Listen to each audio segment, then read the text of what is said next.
오늘의 말씀은 우리 마태복음 1장 21절로부터 23절까지 말씀입니다.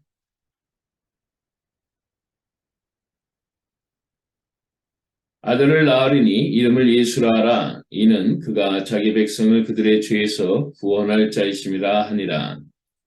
이 모든 일이 된 것은 주께서 선지자로 하신 말씀을 이루려 하심이니 이르시되 보라 처녀가 잉태하여 아들을 낳을 것이요 그의 이름은 임마누엘이라 하리라 하셨으니 이를 번역한즉 하나님이 우리와 함께 계시다 함이라.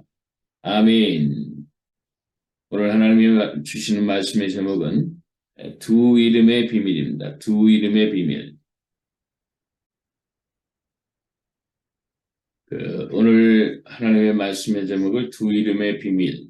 그 이름은 예수, 임마누엘. 이 두 이름으로 우리에게 지금 소개해 주십니다. 예수, 자기 백성을 그 죄에서부터 구원할 자다.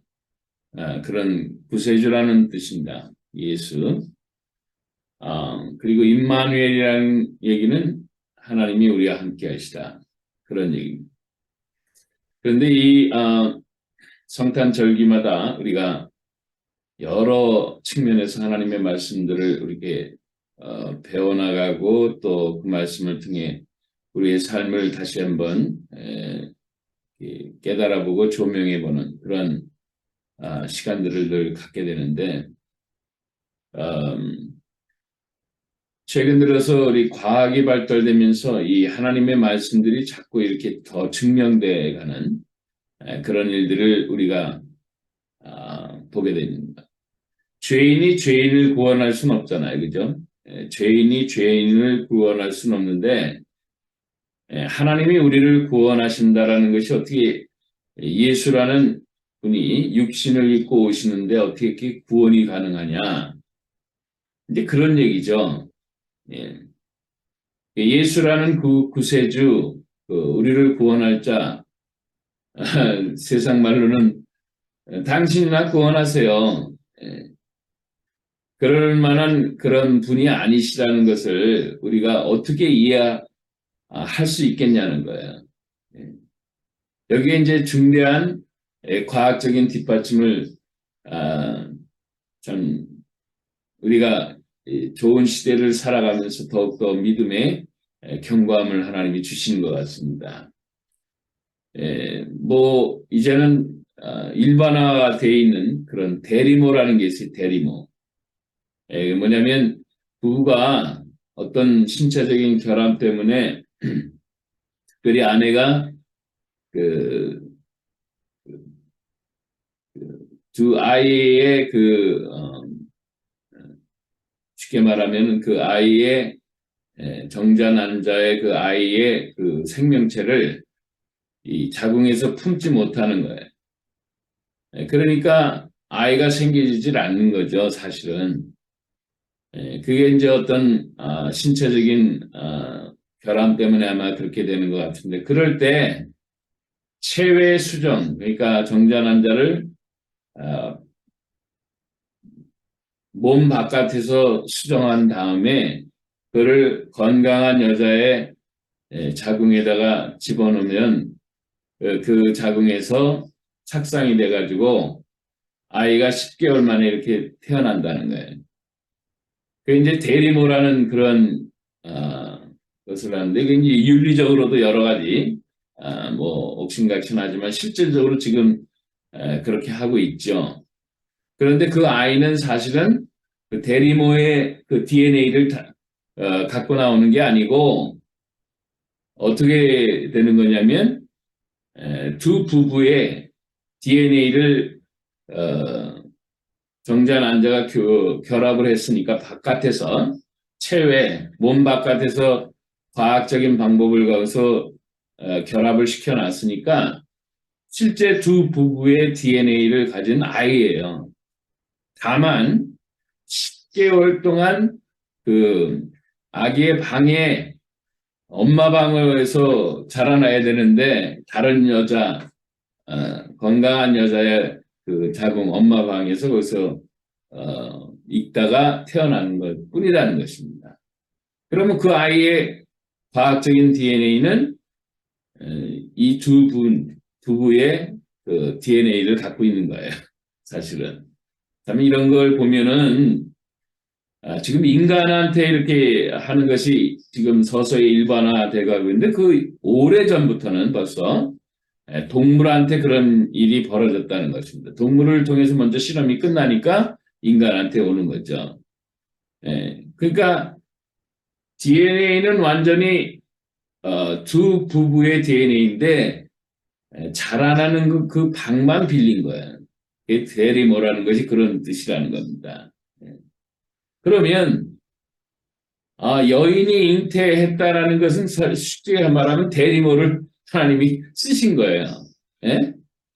그러면 뭐만 이제 해석이 된 것만 가능하냐면 하나님은 그럼 남자 여자는 아니잖아요. 하나님은 예? 하나님은 전능하신 하나님 한 분이시라고요. 근데 새 인격으로 우리에게 다가오시는데 성부 하나님, 예, 또 육신으로 오신 그 예수님, 성자 하나님, 그 다음에 영으로 계신 성령 하나님으로 우리에게 다가오시는 것 뿐이지만 그분은 성이 없으세요. 남성이나 여성이 없으시다고. 그냥 하나님 한 분으로 존재하시는 분이시니까. 그러니까 남녀의 DNA를 가지고 마리아라는 여인한테 착상을 시킨 게 아니고 하나님의 스스로 그 베리모를 쓰신 것 뿐이에요. 그런데 하나님은 빛으로 계신다는 거예요.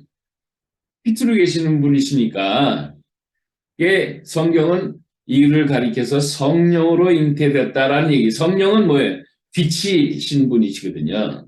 보이지 않는 하나님의 영이시고 그 빛의 본체시니까 또 성령 하나님은 이게 남녀의 DNA 조화를 해서 대리모인 마리아를 통해서 나온 것이 아니고 하나님의 본체의 그것을 빛을 마리아에게 쏘여가지고 육신을 통해서 이렇게 나왔다 이런 얘기예요. 그러니까 성령으로 잉태하신 그 예수님의 그 본체는 하나님이실 수밖에 없는 거죠. 마치 대리모에서 두 남녀의 그 정자 난자를 통해서 대리모에서 착상시켜서 자녀가 나오는 것처럼 하나님은 남녀는 아니지만 하나님 본체의 그 속성을 그대로 마리아라는 대리모한테 착상시켰다는 것을 우리가 이해하면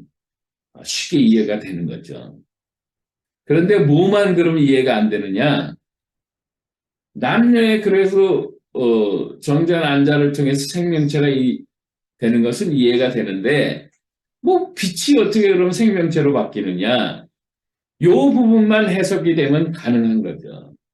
그런데 이 부분까지 이미 벌써 다 가르쳐 주신 거예요, 하나님이. 예. 창세기에 보면 빛으로 전부 창조하셨어요.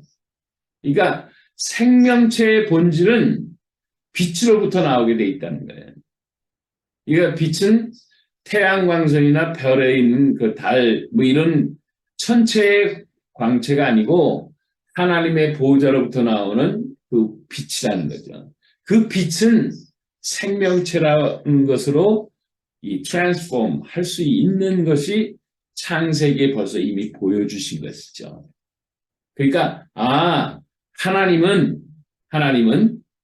본인 스스로 계실 수도 있고 빛이라는 걸 통해서 생명체를 만들어 주실 수도 있고 하나님 본체가 스스로 여인의 마리아라는 몸을 통해서 본인 스스로가 이렇게 육신으로 이렇게 보여줄 수도 있는 그런 분이시라는 것을 과학적으로도 이미 다 해석이 끝날 수 있는 그런 분이시라는 거예요. 그러니까 죄인이 아니시는 거죠, 그분은. 인간의 DNA 합성으로 만들어진 그런 분이시라면은 죄인이 죄인을 어떻게 구원해요? 여기에 굉장히 중요한 비밀이 들어가 있는 거죠. 그러니까 이것이 2000년 전에 해석이 안 되는 거예요. 한 5, 60년 전만 해도 해석이 안 되는 거죠. 사실은 그냥 믿음으로만 우리가 받아들이는 것뿐이지. 그러나 성령 하나님이 그 믿음도 주시니까 아무 의심도 없이 받아들이게 되는 거죠. 이것도 또 놀라운 거죠. 그러니까 성령 하나님의 빛으로 우리에게 믿음을 주시는 거예요. 야, 그러니까 2000년 전에 유대 땅에 오신 예수님을 우리가 본 적도 없고 알지도 못하고 그러는 분이 어떻게 믿을 수 있어요? 예? 근데 이상하게 내 영혼이 그 믿어지는 거예요. 왜? 우리가 하나님의 자녀, 예수님을 영접하게 되면 하나님이 우리의 영혼을 하나님의 자녀로 바꾸시기 때문에 하나님의 세계에 들어가면 영원 세계에 들어간다고 그랬잖아요. 그 영원 세계는 과거도 현재도 미래도 없는 그런 세계거든. 그러니까 쉽게 말하면 항상 존재하는 세계니까 2000년 전에 있었던 그 예수님이 영으로 내게 지금 현재 존재하시는 분으로 그냥 받아들이는 거예요. 이게 비밀이라는 거예요. 네. 이제 우리가 물론 믿음이라는 것은 우리가 성령의 은혜로 말미암아 보지 않고 믿어지는 것을 우리가 먼저 체험하지만 과학적으로나 이런 논리적으로도 이것이 해석하는 가능성이 되었다는 것이죠. 예. 그리고 또 하나는 그럼 하나님의 이름에는 그 예수 그분이 죄인이 아니시기 때문에 우리를 구원하신다라는 이 부분에 대한 것을 해석이 이제 가능할 뿐더러 또 하나가 있다는 것입니다. 임마누엘이라는 이름의 비밀이 있다는 거예요. 이 임마누엘의 비밀은 뭐냐면 하나님이 우리와 함께 하신다는 거잖아요. 말을 바꾸면은 하나님은 혼자 있는 걸 굉장히 싫어하시는 분이에요. 함께 하는 걸 굉장히 좋아하세요. 근데 그 하나님이 이거 해석을 참 잘못하면 안 되는데 하나님이 우리와 함께 하는 걸 참 좋아하신다는 거예요. 예? 그런데 하나님이 제일 싫어하는 거면 하나님 없이 혼자 있는 걸 그렇게 싫어하신다는 거예요. 예. 그래서 이거를 육신을 입고 있는 우리 인간에게 그 가르쳐 주기 위한 그 방법으로 제일 처음에 뭐냐면 외로우면 안 된다. 외로우면 안 된다. 혼자 있으면 안 된다. 나와 늘 함께 해야 된다. 라는 것을 알려주기 위해서 하나님은 빛으로 계시니까 아담 혼자를 만들어 놓고 보니까 사실은 어떻게 됩니까? 이 하나님처럼 이 아담을 만드는 건 아니잖아. 육신을 입혀서 만들었으니까. 그러니까 아담에게는 혼자 있는 것이 좋지 않기 때문에 하와를 만들어 주셨어요. 그래서 성경에 보면 흐뭇해 하십니다. 네. 이제 아담도 혼자 있는 건 아니라는 걸 본인이 알겠구나 라는 것이죠. 네. 그러니까 두 아담과 하와는 둘이서도 함께 하지만은 하나님이 너희들과 함께 하는 것을 늘 기억하면서 이렇게 살아가라. 그런 뜻이에요. 예. 우리는 가정이라는 비밀 속에서 함께라는 것을 단어를 배우기도 하고 또 물론 요즘에는 혼자서 이렇게 살아가는 싱글들도 많지만은 그분들도 사실은 외로운 거예요. 예? 그러니까 여러모로 그의 외로움을 해결하려고 여러 가지 애를 쓰죠. 그러다가 정신적으로도 안타까운 현상으로 빠지기도 하고 하지만은 이 외로움은 참으로 우리에게 고독이나 외로움이라는 것은 우리에게 주는 매우 어려운 그런 난제 중에 하나예요. 이 외로움과 고독을 만약 해결하지 못하면 정말 인간은 불행 자체 그 자체예요.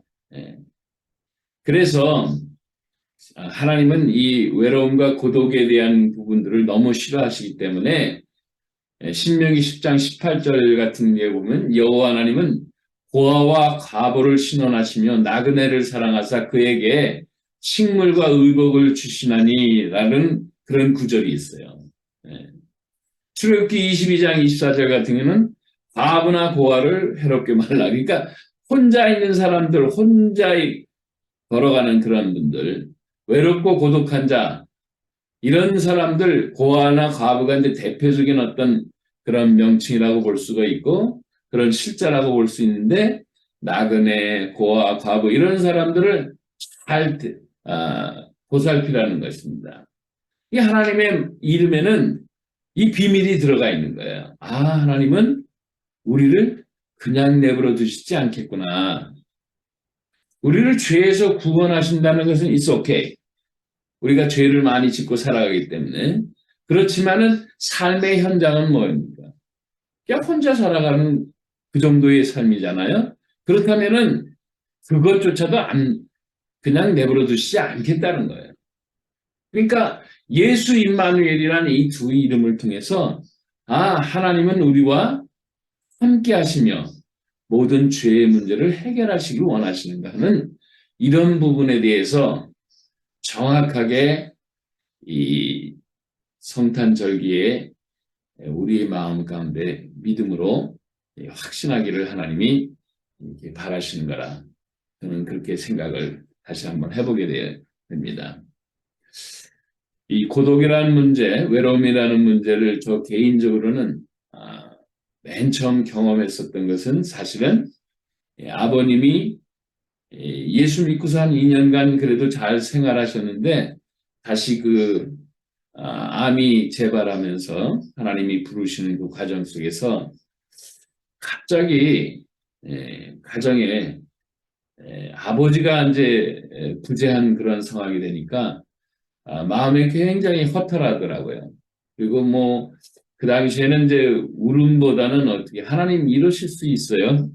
그런 항변 비슷하게 그런 것이 나왔던 그런 시절이 있습니다. 근데 그때 저희들의 마음을 하나님이 위로해 주시는 방법으로 그렇게 하나님이 음성을 처음 주시더라고요. 뭐냐면은 저에게 너는 혼자가 있는 것이 아니다.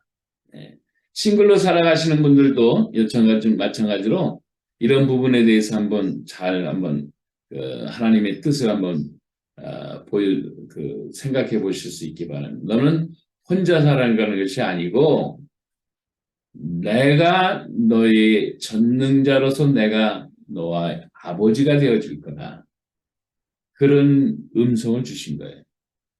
너는 혼자가 아니고 육신의 아버지는 떠나갔지만 그는 내 곁으로 다시 왔지만 이 땅에 사는 너의 인생은 너 혼자가 아니고 내가 네 아버지가 되어줘서 너는 함께 할 것이다.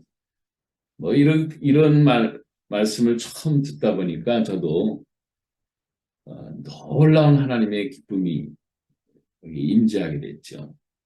그래서 인간은 이게 혼자 있다라는 것 자체를 굉장히 어려워하는 그런 존재들입니다. 그런데 예수만 믿으면 어떻게 되는 겁니까? 하나님이 함께 하시는 거예요. 그래서 싱글로 살아가든 결혼하신 분이든 이제는 그 다음부터는 모든 것이 해결되는 거예요. 저희 아이가 고등학교 때 학교에 들어가는데 시니어들, 그러니까 11학년, 12학년이죠. 미국으로는. 한국은 곧 3 정도 학생들 2명을 멘토라고 붙여주더라고요. 그래서 뭐 하는 거냐 그랬더니 그 선배들이 자기 1학년 이제 들어왔으니까 여러 가지 서먹서먹 하잖아요. 모르고. 그러니까 그 시니어들이 이렇게 같이 함께해서 이야기도 해주고 학교 생활을 잘 적용할 수 있도록 가르쳐주기도 하고 그런다는 거예요. 야, 그 참 좋은 제도다 그렇게 생각을 했었는데 바로 하나님이 그런 분이시라는 거예요. 우리는 가보지 않은 길을 지금도 가고 있어요. 그죠? 저같이 60이 넘은 사람들도 20이 넘은 사람도 30이 넘은 사람도 각자 한 번도 가보지 않은 그 길을 걸어가는 중입니다, 지금. 외롭잖아요, 사실은. 다들 외로운 사람들이 우리. 그런데 예수님이 우리와 함께 하시겠다는 거예요. 그리고 갈려주시겠다는 거예요. 이게 놀라운 은혜 아닙니까? 저는 이거보다 더 좋은 하나님의 선물은 없는 거라고 저는 생각이 들어요. 하나님이 빛으로 오셨잖아요. 네? 빛으로 오시면서 빛이 우리와 함께 또 계시겠다는 거예요. 이야, 이거 뭐 생명이 함께 하시겠다는 거예요. 생명을 살리고 생명이 또 함께 하게. 이거는 뭐 최고의 선물이다. 그런 생각이 듭니다. 하나님은 어째서 우리의 인간의 본질적인 문제를 아주 원천적으로 해결하시는 분이십니다. 저는 깜짝 놀란 거예요, 사실은. 죄인이 죄인을 구원하지 못하지만 하나님은 구원하시는 거예요. 그 예수라는 이름이 다가오는 거예요. 해석이 안 됐던 것이 그냥 믿음으로 왔던 것이 과학적으로 해석까지 되는 거예요, 이제는. 네? 그리고 임마누엘이라는 그 이름 때문에 우리는 더 이상 외로운 존재가 아니라는 것을 막 그냥 하나님께서 알려주시는 거죠. 네. 저 여러분의 삶에 있어서는 항상 하나님이 함께 하십니다. 그 하나님은 창조주 하나, 아버지세요. 모든 것을 만들어 가십니다.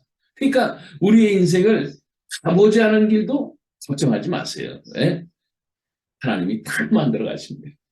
이보다 더 좋은 분이 어디세요? 네? 그러니까 여호수아 장군한테 하나님은 그런 말씀하시거든요. 너희 평생에 너를 능히 당할 자가 없으니 내가 모세와 함께 있었던 같이 너와 함께 있을 것입니다. 내가 너를 떠나지 아니하리니 내가 너를 떠나지 아니하리라. 이 마음을 강하게 하고 담대하라 하면서 이스라엘의 제2대 지도자가 되게 하세요. 이 보너스를 우리에게 주신 것이 바로 성탄절의 가장 큰 축복이라는 거죠. 물론 이제 선물도 서로 주고받고 하지만 우리 이 땅에 살면서 저는요, 제 평생에 40여 년 전에 예수님이 저에게 찾아오시고 예수님의 은혜 주시고 예수님을 통해서 제가 성령을 체험하게 되고 성령을 체험하다 보니까 하나님 아버지를 알게 되는 이 성삼위 하나님을 알게 되는 그런 놀라운 은혜를 주신 그 하나님이 제 인생의 가장 큰 자랑입니다. 여러분도 똑같을 거예요. 그분이 저의 죄 문제를 해결해 주신 뿐만 아니고 이제는 항상 함께 하십니다. 생명체로 함께 하십니다. 영광의 빛으로 함께 하십니다. 더 이상 우리는 고독과 외로움에 떨질 않아요. 이제는 누구든지 예수와 함께 하는 그 사람들에게 있어서는 하늘의 권세가 임하면서 이 세상을 다스리고 정복하고 또 하나님의 은혜로 우리의 사명까지도 완벽하게 하나님이 이 땅에서 할 수 있도록 또 사역을 각자 맡은 바 그 일들을 잘 할 수 있도록 도와주시는 그 하나님이시라는 것을 꼭 믿으면서 매일매일 승리하실 수 있게 주의 이름으로 축복합니다. 기도하겠습니다. 좋으신 아버지 하나님 감사합니다. 인간의 문제 가장 뿌리에 해당되는 죄의 문제를 해결해 주실 뿐만 아니고 그 해결된 인생들에게 남은 삶도 책임져 주시기 위해서 함께 하시겠다는 임마누엘의 선물까지 안겨주신 우리 예수 임마누엘 그 놀라운 하나님의 이름을 기억하며 살아가고 일생일대의 최고의 선물 받은 저희들에게 날마다 하나님을 자랑하며 최고로 모셔가는 복된 인생 되게 없어서 예수님의 이름으로 기도합니다. 아멘.